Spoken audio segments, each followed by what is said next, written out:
Hello, Will Duggan. Oh, hiya, mate. I'm just chatting about the environmental impact of my vape pen. I didn't realise we were recording.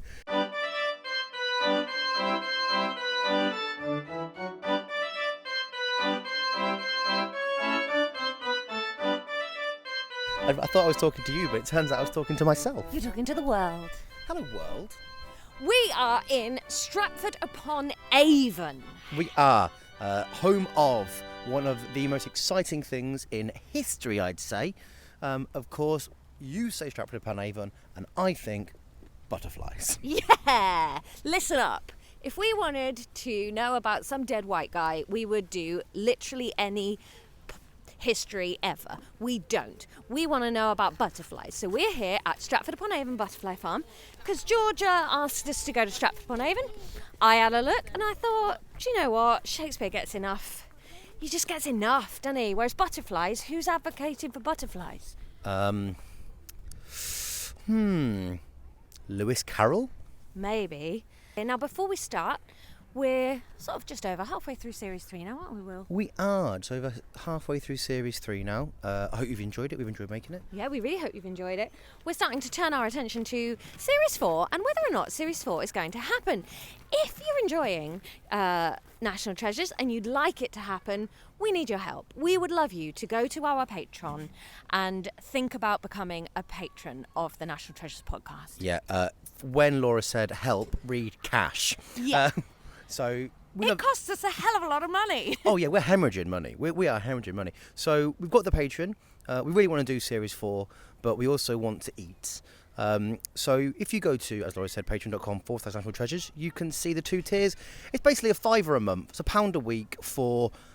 Well, what do you get, Laura, for your Well, patrons? see, we want to make it fair because we know that if you're thinking of signing up, it's because you like us and what we do. So, in exchange for you signing up and giving us some money to help us make the main series, we give you 5 extra episodes every month, 4 years and years, and 1 live stream Places and Places, which is where we do a deep dive on a place that we can't visit for National Treasures because it's not on this little island. Yeah, and we do that over Zoom. So we've done quite a few of them already. We get people to come, we have a chat together. It's really nice, a little join together. I think if I wasn't one of the hosts of National Treasures, I would probably join the Patreon, but then I'd be losing more money, so I can't do that. That's a terrible idea. So yeah, we really want to make Series 4. We love doing the podcast. We love each other. Yeah. We've never done a kiss, but it's on the cards. It's on the cards. You feel the tension ramping up. So we just wanted to say that if you're enjoying National Treasures podcast and you've had a wild thought about maybe supporting us financially, please give it a thought because we're trying to see if Series 4 is viable. Now, back to Series 3. I'm excited about the Butterfly Farm. Do you know what I'm immediately thrilled about here? The butterflies? Yes, and also, when I was emailing the really nice person about, we always email first and say, can we come? Are you okay with us recording while we're there? They immediately said, what day are you coming and what time? And I said, and they were like, listen, don't bother turning up before 11:30. I've got a truckload of school kids. You don't want to be here while they're here. And we've arrived, it's about 12:30 now? Yeah. There's a truckload of school kids on their way out, we've missed you. And we love that. And I just love that they warned us about that, and they were like, yeah, avoid. So, should we head in and find some butterflies? Let's flutter on.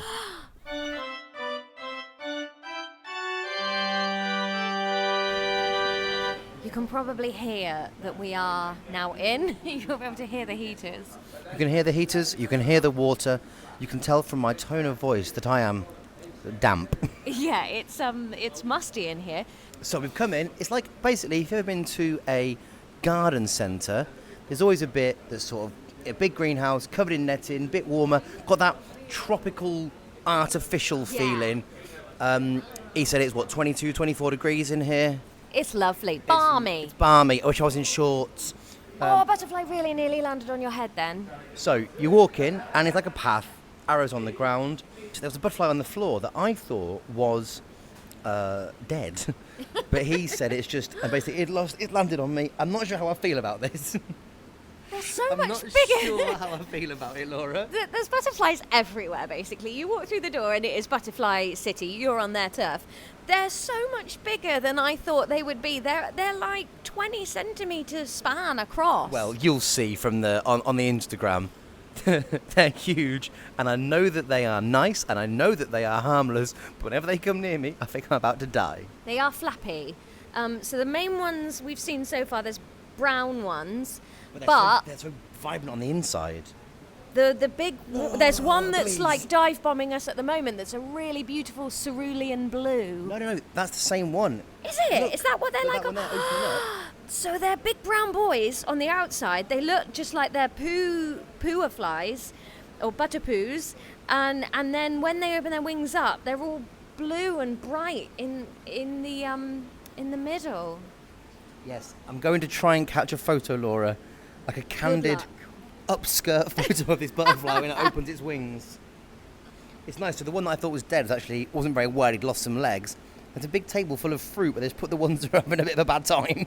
And then they just recuperate on there. It's like a little spa. A spa full of mouldy fruit for butterflies. Smashed it. Beautiful. Right, should we head through? There's a guy hanging out under this leaf. But above Will's head right now is a massive leaf. And there's a little guy hanging underneath there. I think he's green, but it's hard to tell because of the reflected green light of the leaf. Could also be a leaf. No. No, I know, but I'm just saying, that's his camouflage. Oh, there's more guys up there, look. So there's a little board just to our right now, and it's got some information on other animals that live in like a jungle habitat. The first one my eyes have been drawn to is the jaguar, so I hope there's not one in the greenhouse. Oh, see, my eyes were drawn to the chakalaka.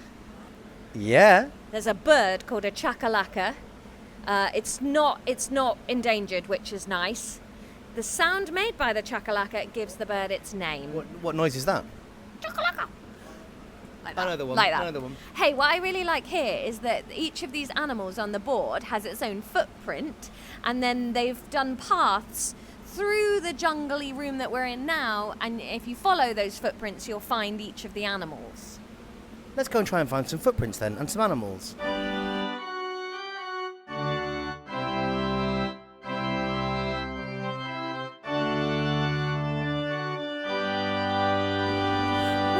This guy with see-through wings. Oh my god, that's amazing. That is genuinely incredible. So a butterfly here is sort of got like a brown lacy outside, and then it just looks see-through, like it's like glass. Yeah, I did think for a second that it was like a hole. Yeah. Because it can't be, because the wing wouldn't work. No. It's sitting on a little table stand, which I guess they fill with sugar water, and so they can like dip down into it and drink the sugar water. That's exactly what this guy's doing. Huge statue of a penis. That is what that is. I never have understood why butterflies are so beloved and moths get such a bad rap. I think as moths are bothersome at night and they're not pretty. Some moths are very pretty and some butterflies are uggos. Yeah, but Look at that guy. moths are out in the night, so you can't see how pretty they are. Ooh, so the guy that Will is photographing now almost looks like one of those really nice bantam hens, you know? It's white with brown stripes, and then it looks like little hearts on it. What's mad about butterflies, I think, is like, you know, sometimes you get like dogs and cats with beautiful patterns, but butterflies haven't been bred by us to do this, which makes it extra cool. Yeah, they're just nature's show off. Yeah, they've done it themselves. Like, they've shagged the fittest other flying things so much that this has happened. I get it.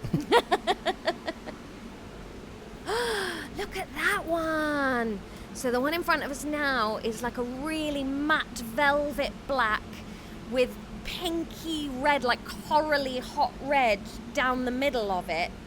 Will's taking photos of all of these, so make sure to head over to our Instagram to have a look at these. But that is amazing. Green. There's one here that's lime green, Laura. And like you think, you like you said how pretty they are. There's camouflage. Like these ones we've seen, sort of, you don't notice them. Then they open their wings, they're like, but I'm fit. Don't eat me, I'm too sexy. Shall we head into the Discovery Zone? Yeah, Discovery Zone. Here we go. So we've gone through like that cellophane wrapping like it's a deli, and we're in the Discovery Zone now. It's a little bit cooler in here. So, did you know that the Atlas moth, Laura, I'm reading now by the way guys, is the largest moth in the world, right? I didn't. So they're either named after the Titan god of endurance Atlas, Or the map. Or the map. Yeah, they're basically they look like a map, yeah. And the Oh, I was being facetious, No. but that is actually it. and the tips of their wings look a lot like the head of a snake. So when it hides, it waggles its wing to make me think it's a snake. Nature's crazy. Does not have a mouth. What? Like many moths. So it just eats when it's a caterpillar and then never eats again? Yeah, and then it dies of, I imagine, hunger. Yeah. Wow. Oh, wouldn't you just be so sad not to have a mouth? I'd wear smaller jeans. There's a little wall thing all about caterpillars. Well, stick insects. There's a glass box over here with stick insects and a jungle nymph. Jungle nymphs inhabit the forests of Malaysia and Will's dreams. Jungle nymphs, water nymphs, wood nymphs. They give me wood nymphs. Stick insects were a real craze when I was a kid. People had stick insects as a Just pet. about to say, about once a week, some idiot would bring in like a small black finger who wants a stick insect. My mum always said no because what's the point? And as a child, I was furious. But looking back, I was like, yeah, fair play. So there's also another wall thing over here about the amazing butterfly life cycle. So first of all, the butterfly has got to find someone to do kissing with. Butterfly kissing. So, boom, they're out there. Does some kissing. Male butterfly finds a lady butterfly. Days 4 to 11, the lady butterfly finds herself a nice spot and lays some eggs. It's got to have a good view. It's got to have central heating. Girls It's got to have access to a coffee shop. It's got to be pram accessible. Well, that's humans. In most butterflies will lay their eggs on one or two species of plant only, where some butterflies will do it anywhere. Then, Sluts. day 12 to 19, the butterfly, the caterpillar, emerges. A caterpillar is little more than an eating machine, which you'll know if you've read the book, The Very Hungry Caterpillar. Or the Will Duggan autobiography. Handsome and solid. So what they're doing as a caterpillar is, you're a real piece of shit, you know that. They build up their fat reserves to help become a butterfly. The feast begins. The very first thing it eats is its very own eggshell. That's like being a baby and being born and just gromphing your own placenta. yeah, or the Wicked Witch eating her own gingerbread house. Oh my God, it goes so fast that the skin stretches. Oh, I've been there, mate. And it sheds its skin and replaces it. I haven't been there, mate. I've shed my jeans and replaced them. So he grows massive, quick. Then when he's fully grown, stops eating, changes colour, starts producing silk thread to attach itself to a twig. Been there, mate. Sheds its skin for the last time, and then reveals a hard skin underneath, which is the chrysalis. So what? Oh, I thought it would wrap itself up in something. I didn't think that the chrysalis was it. You weren't listening in primary school then. Caterpillars are disgusting.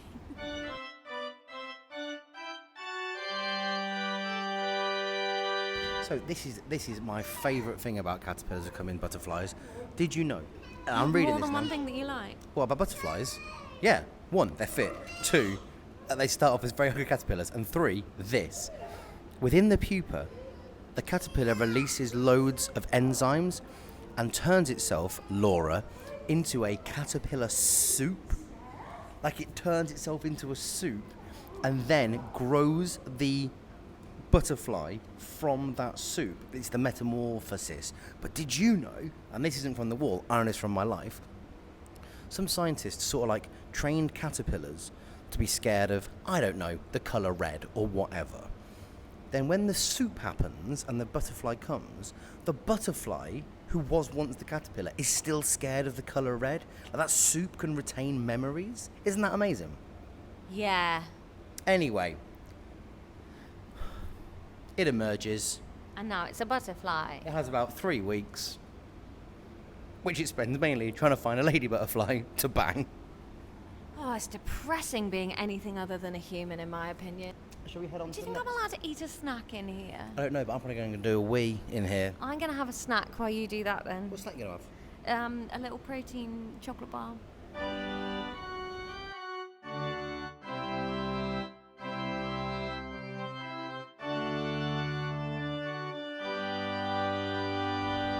Have you been to the toilet in here? Yeah. Do the ladies' toilets have a video of caterpillars eating really fucking loud? Yeah. Put me right off my wee-wee. Sorry, I'm still eating my snack.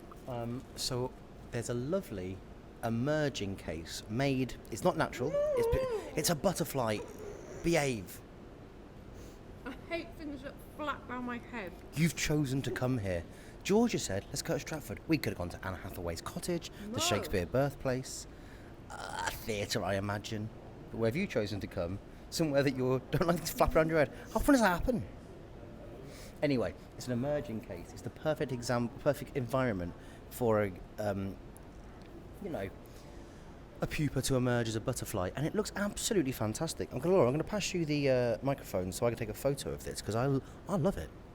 It's sort of like, you know, if you go to like a posh deli place and they have a fridge with glass and then they've got all the cured meats hanging there.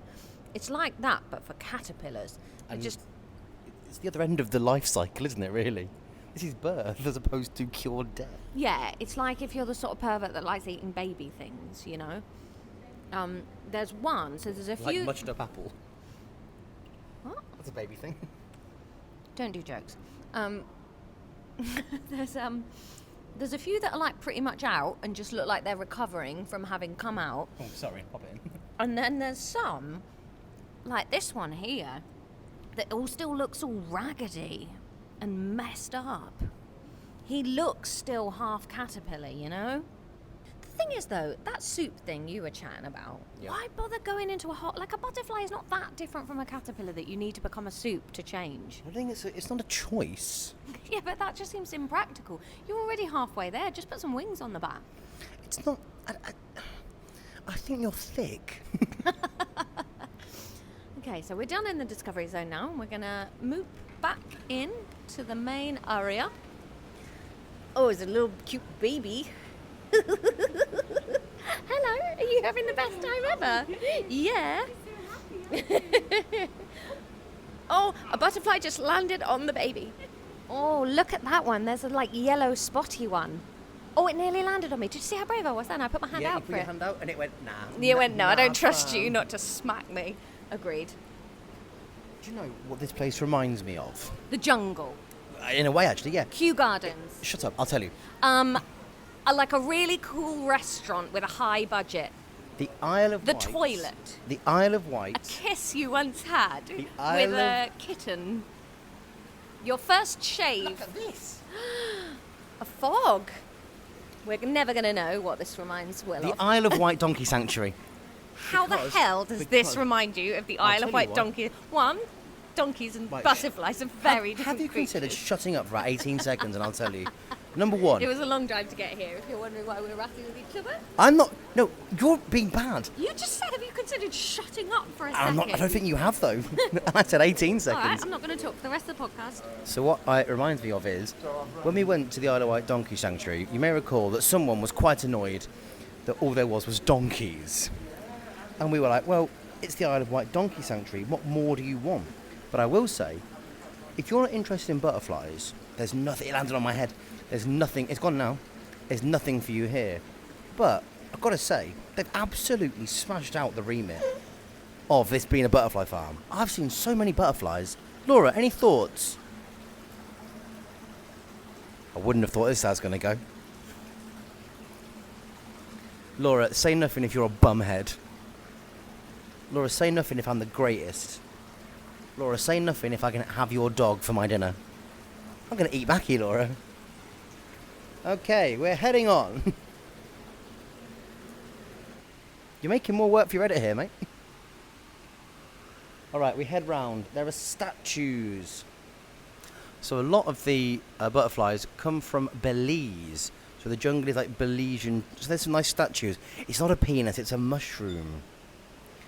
Hallucinatory mushrooms are used in ritual ceremonies that help the Mayan shamans converse with their gods.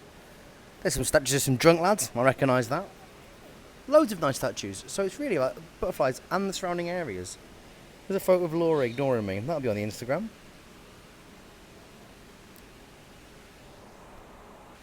You've got to admire her commitment to the bit.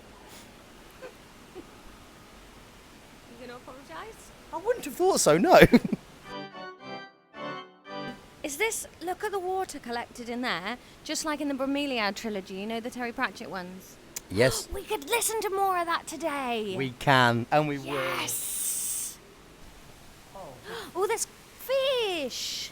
So we're coming round, we're in the sort of second part of the flight room, and you can hear the waterfall, I've no doubt, and then there's a big pond in the middle, and it's got enormous koi carp in it. Yeah, and a big statue of like a Mayan head. Where's that? Oh, yeah. Over there. Yeah. I've got to say, I really like it. Me too. It's very calming, isn't it? Maybe it's nice coming in winter where you're just warm for a while. Yeah. Like a ticket here and being this warm is probably cheaper than having the heating on at my house. And also, I will say this, it's that nice warm where it's like summer, not that artificial warm of a car where you're always either a bit too hot or like, oh, hello, I'll crack a window. Because it's wet warm, innit? Sort that out, car guys. So we're going through another flappy plastic doorway bit into the mini beasts metropolis. Ooh. I used to have a stand-up routine about mini beasts. Was it about your dick? It was about how mini beasts feature a lot less in my life than my reception year education told me they would. They've got an axolotl. I thought until reasonably recently that they weren't real. Axolotls are weird looking, aren't they? They are, and I wish my phone could deal. He's swimming right up close to your camera, isn't he? Yeah, if my camera could Hello, focus buddy. on him. Hey, bud. They're not sexy axolotls. I don't really think I'd want one as a pet. An Asian forest scorpion somewhere. Find the scorpion wins. Okay. I don't really know how big I'm looking for here. Can you imagine if it's this massive thing with wood for the trees in it? I can see some crickets and stuff dropped in to be dinner for the scorpion. But so far, no I've got to say, scorp. from the picture, he's not small. The terrifying thing, I suppose, if he's not in there, where is he? Oh my God, he's on your back. Oh my God, forget it. Right, we've turned around. Frogs. Dying poison arrow frogs. Oh, these guys are cool. Bright yellow and black, like the Lamborghini of frogs. Oh, they're actually called dyeing as in to colour clothes from a misconception that the locals where they grew up used the skin to dye their clothes. In reality, they are not in any issue and they're fine. They must be poisonous though, surely. I can't think that they wouldn't give you a tummy ache, but I guess it I depends think how you if cook you're going them. to call it poison arrow frog and it's not poisonous, you're a piece of shit. Shoot your poison arrow to my frog. The next one, there's like eggs. Rat hatchlings. No, Rhinoceros rat hatchlings. Type of snake. Rhino rat snakes. That is just confusing. You can't call a snake a rhino rat. Yeah. That is too confusing. Animals like that have like hatched here, they're like the reality TV stars. They're like the Miley Cyrus of the animal kingdom. Yeah, they've been bred for success. Yeah, like people have been watching them since day one. like the comedian name redacted. Oh, this guy is called a horrid king assassin bug. You can't put horrid in something's name. What's that great joke like on... There's a type of penguin called the jackass penguin. And someone's like, can you imagine that? They find one like, I'm going to call this penguin the yellow-hatted penguin. Penguin bites researcher. Do you know what, dickhead? Guess what? Right, this has just got ants in it. I'm not wasting my time looking at ants. A golden orb weaver spider over here. Oh, it's up there. Look. Oh, that is a real... I'm not scared of spiders. I don't find them particularly creepy, but that guy is built to make humans fear. My thing with spiders is I'm not bothered by them. I don't want to be involved with them. Like fans of airsoft. Do you know what I mean? What's airsoft? It's like paintball, but with ball bearings. And people get really... Virgins play it. Right. I just think, if you can do airsoft, that's fine. I just want to be involved with you. Sure. Big shout out to my cousin Andrew. Loves airsoft. Nice bloke. This is grasshoppers in here. Oh, and they're building a bit more here. That's exciting. So there's going to be more one day. Animals have been moved to avoid stress during the construction work. That makes sense. We've got a giant African millipede. Would you rather have a tarantula running on you or a millipede? Can I have neither? No, you have to have one. Is it running on me or am I holding it? It's going to run across your face. You're strapped down. Face up. Yes. How long is it going to take? 1 minute. Is it going to bite me? Don't know. Am I legit safe? You're as safe as you can be with a wild bug crawling on you. Millipede. Well, I think I'd go tarantula. Millipedes have got too many legs. And I want it very clear. The ideal scenario for me there is neither. So that's a little mini beast corner. How lovely. Back out into Butterfly Town. This smell is so garden centre that it just makes me feel like I'm 8. I'm trying to convince my mum to get me a cactus. We used to go to the garden centre sometimes as a legit day out just to look at the fish. I grew up not too far from Poddington Garden Centre, where the Poddington peas are from. Ah, look at the size of those fish. Well, Duggan, these fish are bigger than my dog. Yeah. I've got some photos of these big boys. Look at that absolute chonker down there. I wonder what they eat. People, by the looks of things. A bird. So there's a bird in front of us. It's like blacky, bluey, greeny. You know that like oil slick on black colour. Small. Maybe... It's a Chinese painted quail. It's a Chinese painted quail. It's got like a red cresty head and it's kind of digging in the dirt for something. Very beautiful. I'd happily have a quail about the house. I love these see-through ones. I think the see-through ones might be my favourite butterfly. Yeah, they are beautiful.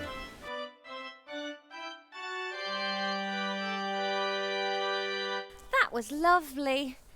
Outside is nice, quite peaceful. There's sort of some water areas and like habitat for just natural bugs and stuff to live. And then you can see that they're quite well set up for school visits. So there's just lots of picnic benches and space to eat your own food. And I always think that's nice when you don't have to feel guilty about eating your own packed lunch. Yeah. Laura, be honest with me. Did you enjoy Stratford Butterfly Farm? Oh, I've had a lovely time. It's just really nice and gentle and just it is what it is. Do a little bit of learning, nice and warm, just pretty and relaxing and calming and soothing, yeah. Yeah, we're in the middle of town, you can nip in, bish bash bosh. Anyway, what do you think TripAdvisor says? Oh, okay, so it's going to be overwhelmingly positive, I think. There are 2,300 reviews of this place on TripAdvisor. Its average rating is 4.5 out of 5. The majority of all of them are 5 stars. So I'm going to give you a 3-star review, which is pretty indicative of all of the ones that aren't 5 and 1. Yeah. It was very busy and there were far too many people, which meant loads of standing in a queue to see anything. Loads of butterflies, does what it says on the tin, but slightly underwhelming as advertised as the biggest butterfly farm in Europe. Took 40 minutes to see everything. Well, not if you were queuing, it didn't. Reasonable value for money, worth a visit to kill for an hour, especially if the weather outside is naff. Wait, that's the biggest butterfly farm in Europe? Yeah, but Like, I'm not slagging it off, I just thought there would have been massive ones. I reckon that some of them will be like, oh, they're not farms, they're viewing stations. That's a farm, they do it all start to end. So that basically, a lot of them say, look, if it's busy, it can be a while to queue. It's not that big, it's fine. But the nice thing about being in there is that it's not like a zoo where you can only see creatures in their thing. The butterflies are just everywhere. So wherever you are in the queue, you're it. Oh, yeah, 100%. You're in it. I suppose it's like the glass cases with the scorpion and that. Yeah. But anyway, that's what the 3 stars say. And then the 5 stars, again, a lot of this is similar all over the board. My friend and I, no children with us, decided to visit and were absolutely not disappointed. Perverts. We've come in, no kid, you idiot. We're perverts. We are. Get the leather. Got a leather dress in your car. I have. Not for anyone who doesn't like butterflies flapping around and landing on you. And some are very, very large. But wow, stunning and well organised. Some butterflies are as big as birds. It was truly amazing.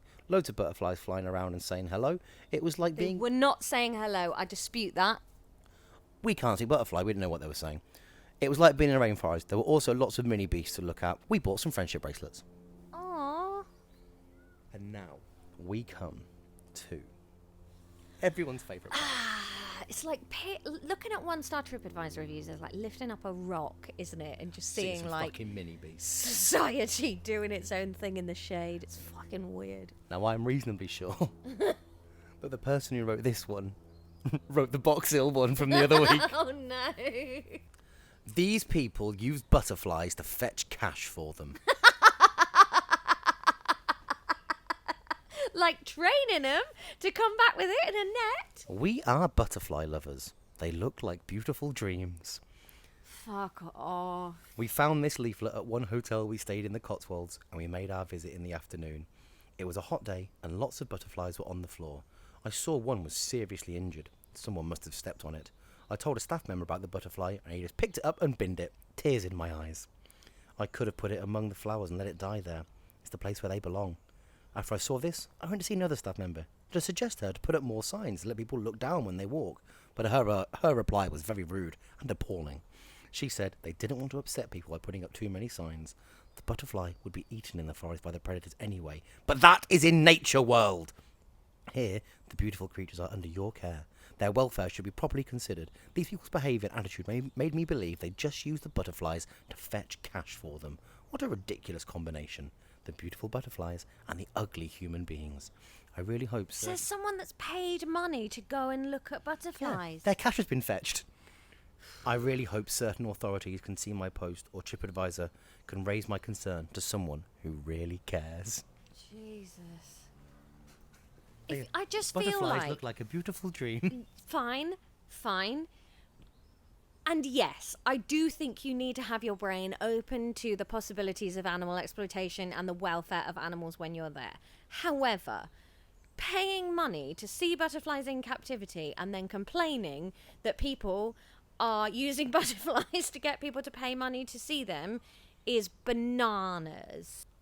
I imagine, because I lived 3 weeks, loads of butterflies die there. You can't have a graveyard out the back. Yeah, people. Should we head into the I town? love the idea that somebody goes through all the 1-stars of TripAdvisors looking for crimes that they can solve too. Laura, I can put my sunglasses on. It's sunny. Yeah, let's go and find somewhere for lunch and explore Stratford Upon Avon, because I don't think I've ever been here before. Shakespeare's from here, you know. Was he? No, someone would have mentioned it.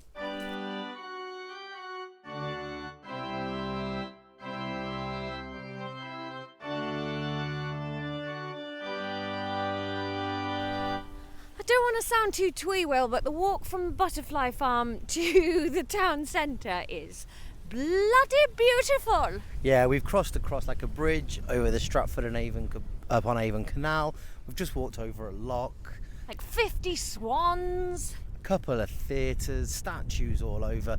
It's beautiful. And this is the thing about Stratford. I don't want you to think this. Like, it gets a bit of a bad rap for banging on about Shakespeare all the time. Yeah, or whatever. God, pack it in. But it is nice. Where was Marlowe born? No idea, don't care. Where did Marlowe die? Dunno. Upstairs in a pub. Yeah. Where's Will Duncan going to die? Wanking. Upstairs in a pub. Wanking. Stop saying wanking. Look at that, he looks like he's holding his penis. It's Not to very sound cold, like my fingers are cold. That tree is wearing a knitted jumper. Not to sound like a 1-star TripAdvisor review, but it is windy. It is windy. I'm starving. I'm really starving too. Where have you chosen for us to go for lunch? Oh, I didn't really actually decide. You had one job. Yes, but we discussed a couple of places, but then when we left, we just sort of walked. And, you know, let's see how the world takes us. I'm expecting higgledy-piggledy streets. Like that, like Tudor buildingsy type thing, you know, where they have the wood beams poking out through the brick. You're talking black and white. I was watching. Oh, look at that street. That's exactly what I was expecting. So we're just Look at that higgledy-piggledy shop there. That doesn't even fit in a line with the other ones. The Cozy Chic Pet Boutique. It's a dog clothes shop, William. Oh, I could get a jumper that says Dog Mama. I think if you do that, you'll be looking for another partner to do this podcast with. You don't want me to have What if I come and pick you up at like 6 a.m. to drive to, I don't know, fucking Cornwall or something to go to the Eden Project. And I stay out and you're wearing a hoodie and like a lilac velvet that just says Dog Mama. I'm a dog mama. Oh, and look, I could get Mackie this jumper that says "My mummy is my Valentine." Her mummy's not a Valentine. You stole her away from her mummy. Hey, You paid money to kidnap her away from her mummy. It's because her mummy would have beaten her up if she'd stayed. You don't know that. Yeah, I do. It is all very twee. Oh, it's nice. lovely. I do like someone. I've not been to Stratford for a while, but what I do like is how everything sort of crows in Shakespeare. So like the Indian restaurant was called Lesbians. There's a cafe there just called Midsummer Garden.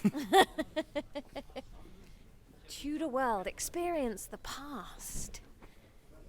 Tudor Walk in, World bang, Museum. syphilis. Every day. Wow. I mean, like, I don't want to go to this museum, but the building itself is insanely cool. Look at the higgledy-piggledy courtyard and the gateway. I think ghost tours are something that annoys me even more than exploiting butterflies. Have I ever told you about the ghost tour I did in Edinburgh? Or didn't do No. in Edinburgh? All right, so I was up in Edinburgh doing all killer no filler. We're doing like a fundraiser for Monkey Barrel. So obviously Kiri and Rachel were up there. Kiri's boyfriend, good friend of mine, and I went up to do some music. So we're up in Edinburgh for a couple of days. We had a night free, and there was a ghost tour, bus tour of Edinburgh, leaving at midnight. And it was our last night here. Let's go. So we bought some tickets.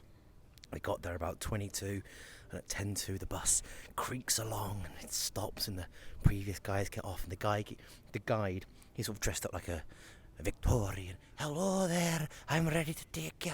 We're gonna be a few minutes. I think there's a ghost in the engine. Anyway, the bus has broken down. It's half midnight, it's freezing, it's October in Scotland. And this poor bloke, he'll be a 21-year-old actor, he's there just doing his dream, fair fucks to him. And he basically has to say, hello, we're off now as soon as we get the magical carriage. But I'll be honest with you, I don't think it's going to be fixed.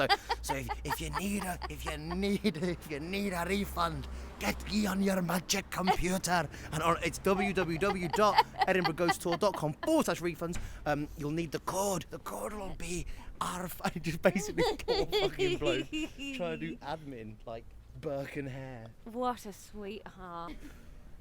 Funny bloke. What's house prices around here? Or Spenny. There's a lot of dogs in Stratford Upon Avon. There is. Look at these places. This is what I'm picturing. You've got the HSBC Bank in the beautiful red brick, and then all the black and white houses. I mean, have you ever seen a sexier Robert Dias?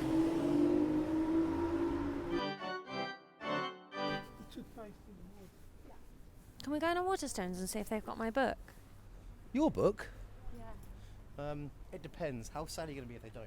Really sad. Oh, it's so close to your book. Oh, there's loads of books about Klopp. Where's my one? My one's the best Very one. Very few about banging it. Idiots. Well, listen here, Waterstones, Stratford Upon Avon.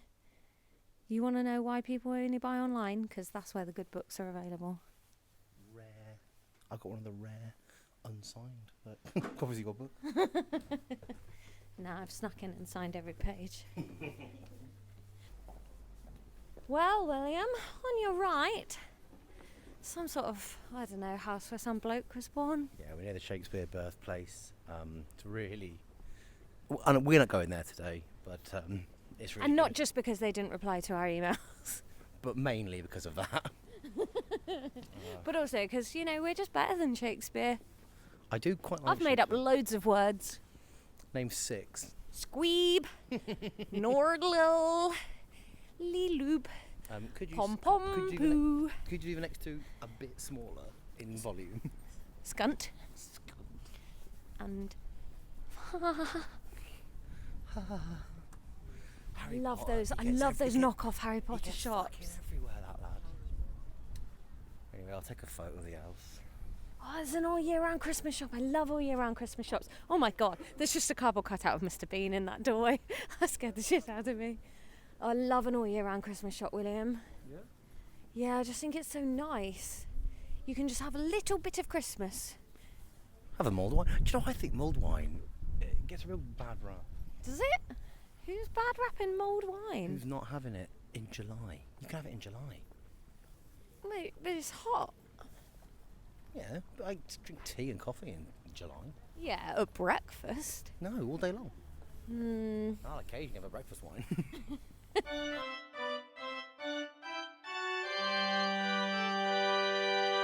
So, Will, we've stopped for lunch. We decided to have a bit of traditional Stratford Upon Avon food. What did we go for? Stratford sushi. Stratford sushi. Decided to just have a little bit of sushi to end our day trip. We've had a lovely wander around, a little bit of spring sunshine. Like it's freezing, but there's a bit of sun. Yeah, it's nicer to be inside looking out at the sun than it is outside, freezing in the sun. Yeah. Will's doing that thing because we're the only people in this restaurant. He's talking very quietly so he doesn't disturb the other diners. Chewing loudly though, isn't he? Will, have you had a nice time in Stratford Upon Avon? I have. I will come back in a heartbeat. Me as well. Should we go and chat to Georgia and find out why she loves the town? That is a superb idea. Over to you, me.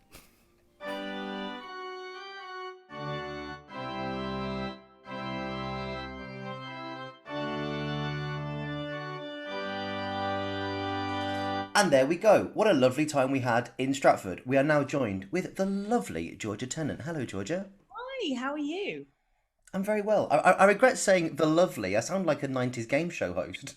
Well, I quite enjoyed it, to be honest. It's a bit presumptuous that I'm lovely, but I'm glad that you went there rather than a different word you could have used. See, we don't let anyone on the podcast that's not lovely, though. The aim of this podcast is like, how can you make the most wholesome content that you can? Is it edgy? No, not in the slightest. Lovely. Thank you. How are you? Thank you very much for sending us to Stratford. We had a lovely time. We had a great time. You had a good time, yeah. Why Stratford then? Why was that your pick? I feel like Stratford in my life is a bit all roads lead to Stratford. Like I remember going there on a school trip. I don't remember much about it, but I remember that I went. Obviously didn't make a massive impact on me when I was about 11. I think it was obviously something to do with Shakespeare. Yeah, always is, isn't it? Yeah, Bloody Shakespeare. Bloody Shakespeare. And then I found myself back there, slightly against my will. When I started dating my now husband, then boyfriend, he was doing a play there. And I just learned to drive. And the only place that I knew how to drive to, because I was sort of trying to have my boyfriend, was to drive to Stratford. So I would do it like twice a week. I couldn't really drive anywhere else, but I just knew that road because it's sort of a straight line, isn't it? You can't really go wrong. I would always be in the slow lane. It would take me a really long time.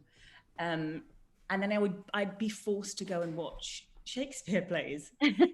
I don't understand Shakespeare. I think I went on a school trip to see your then boyfriend, now husband, in a play in Stratford. Oh, that's quite. Oh, look at that. Synergy. Yeah, Synergy, like that. What play was it? I think it was Macbeth set in World War One, but I'll be honest with you, I don't remember much about it apart from I kissed Hannah Lester. Girl from my school. I don't know what she's doing now. I wish her well. Well, I didn't get to kiss Hannah when I went to Stratford. I think I'd love it even more if I had done. She sounds great.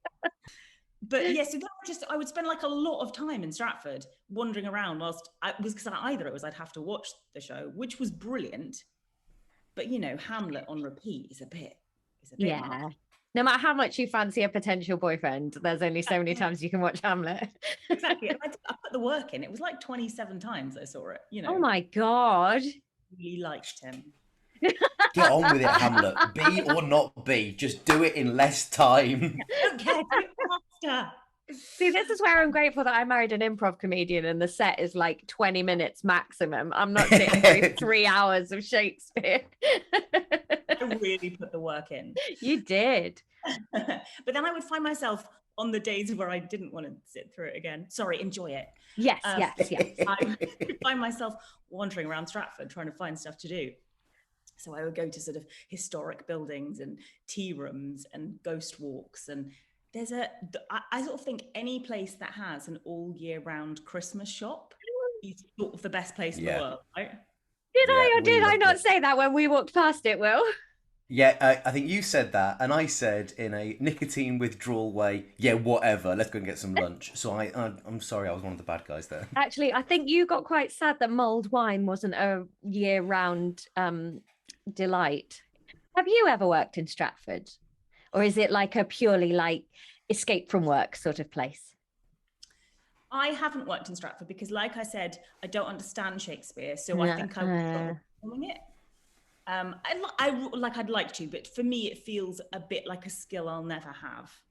Do you think the people of Stratford ever just wish they could have some plays that weren't Shakespeare, though? Maybe you should just bust in and be like, you guys must be sick to the back teeth of this. Here's some other plays. Let's mix this stuff up. Yeah. The RSC does Educating Rita. I'd watch that. Yeah. Although, to be fair, Matilda that's where it started. And that was sort of, I suppose, its most famous non-Shakespeare thing. And if you're going to have a non-Shakespeare thing, probably the most successful musical of the last sort of 20 years. Yeah. Yeah, they're good at what they do. Oh, good at what they do. Yeah. But no, I mean, I'd love to be that person. I just know my limitations and I'm not that person. Yeah. Well, you'll just find me in the tea room or at the Christmas shop, probably. What's your favourite tea room? They sort of all look a bit the same. Yeah, because they're all, you know, it's weird. It's a bit like a theme park, sort of like dumped in a sort of Saxon town, market town. It's quite. I like the juxtaposition of that though. That's quite appealing. Like, you know, Shakespeare's house next to a Starbucks. Yeah. That appeals to me because I like history, but I also want a nice, you know, soya latte with caramel. Oh, I was just going to say, what's your beverage and snack of choice? I'm not consistent. I love it. Yeah. So for Christmas, in my going back to the mulled wine situation, I would always go gingerbread latte. I wouldn't have that in July. Delicious. So I guess it depends on the time of year. I'm very susceptible to advertising. So if there's a pretty picture, I'm like, yeah, I need that one. Yeah. I've recently started in coffee shops, and this has been an absolute game changer because I'm quite boring when it comes to coffee. Most of the time it's just black coffee. But now I'm adding like a shot of vanilla or hazelnut, but just to an Americano. And it makes the mornings nice. Without sugar for you, I suppose.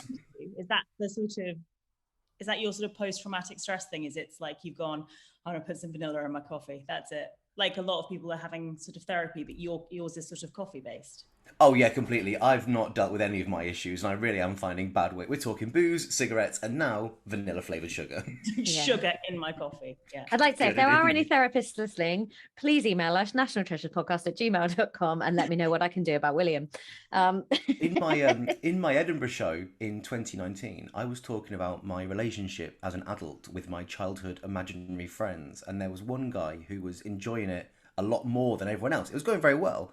And I had stopped the show to the point, like, I'm really sorry, mate. Like, I wrote this show and I don't like it as much as you seem to be enjoying it. What's going on? And he said, I'm really sorry. It's just that I'm a psychologist and you're the most fascinating person I've met in about 2 years. That's amazing. I had imaginary friends. Did you? Yeah. Yeah, I had 3 imaginary friends. Like, and then, I mean, I was an only child and I've had, 5 children. You can see what's happened there. But when I was younger, obviously I was too young to have kids. So I created invisible people I would spend all my time with. So I think I would have really liked your show. It's a sign of intelligence having 3. Because it's way, I'm sorry, this is completely off topic, but very interesting. Did we have a topic? Imaginary friends, they help you deal with emotions that you would if you had friends, or as a child you don't. But if you have multiple, it means that you're aware of the different facets of your brain. So you compartmentalize different things. So Georgia, you are medically super smart. Really glad for this podcast. Thank you for inviting me on. That's all right. My sister had an imaginary husband when she was little. And then one day our babysitter asked her where he'd got, I can't think it was called Pete or something. And she killed him off in a car crash. Wow. Bit much. Yeah. I never had imaginary friends. It was just, I was too serious as a child, and because my imagination's not very good and I've not got a very visual imagination, I just couldn't see them. So I was like, well, they're not there. I can think about people, but I was too pragmatic as a child. Very straight-laced. No, I could do it now. I don't know what that would say about the state of my marriage and friendships if I was like, do you know what? Nah, I'll make up some of my own. Imagine if next time we hang out, you're just like, sorry, well, I'm having a chat with Klaus in the back. We'll start introducing some new characters to the podcast. We went to the butterfly farm, obviously, and we had a lovely time. If you could be a bug, what kind of a bug would you be? I would be, I don't know what they're called, but they look like ladybirds, but they're not ladybirds. They're the ones that invade your house and are poisonous on the outside. So you think, oh, pretty, that's a ladybug. And then as you go to touch it, you realize it's one of the fake ladybugs and it's trying to kill you. Because I just quite like that. I feel like it's a sort of supervillain type of bug. Yeah. And you don't have to do social touching. Like, you know, when you're out in public and people are a bit handsy and you're like, oh, don't touch me. I'm not over that. The pandemic, actually, I now feel like I've got a justified reason to not hug or kiss anyone. Yes, 100%. Yeah.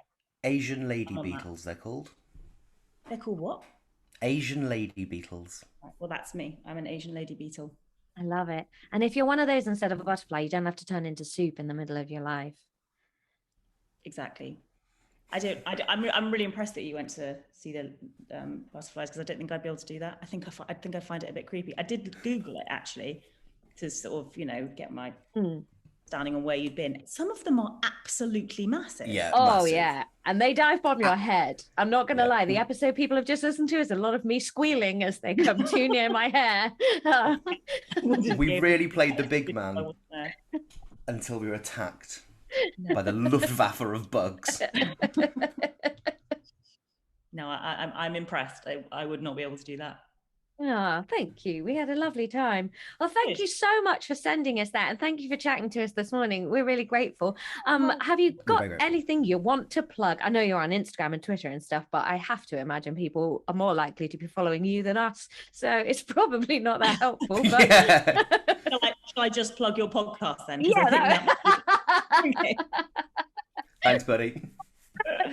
Very welcome. Thanks for having me on, and thank you for, you know, trusting me to come up with somewhere you should visit for the day, because that could have gone very wrong. I felt quite a lot of pressure. No, you see, I thought you were a good person, because I know the first time we messaged was I was gigging in Chiswick and you were there, and you just went, you sent me a message and it was something like, I thought, oh, I'd send that to someone. You were like, I'm on a night out that could have been a disaster. Thank you so much for being there. And I was like, babe, I feel you. Don't worry. Well, thank you. Thank you very much, Georgia Tennant, everyone. And that's it from us. Thank you so much for listening. We will be back next week with another episode of the National Treasures podcast.